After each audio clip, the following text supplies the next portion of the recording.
தமிழகத்தின் முன்னாள் முதல்வர் கலைஞர் அவர்களின் மீது மிகுந்த மரியாதை கொண்டவர் கேப்டன் விஜயகாந்த்.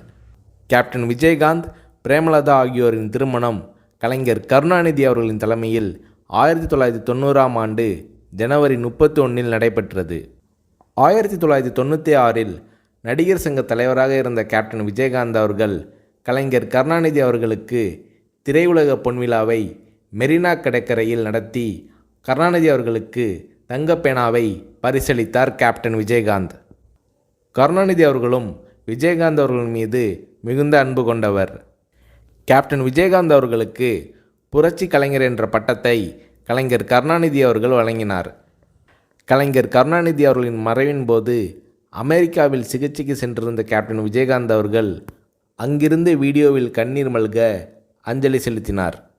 அமெரிக்காவிலிருந்து திரும்பிய பிறகு நேராக கலைஞர் கருணாநிதி அவர்களின் நினைவிடம் சென்று மரியாதை செலுத்தினார் கேப்டன் விஜயகாந்த்.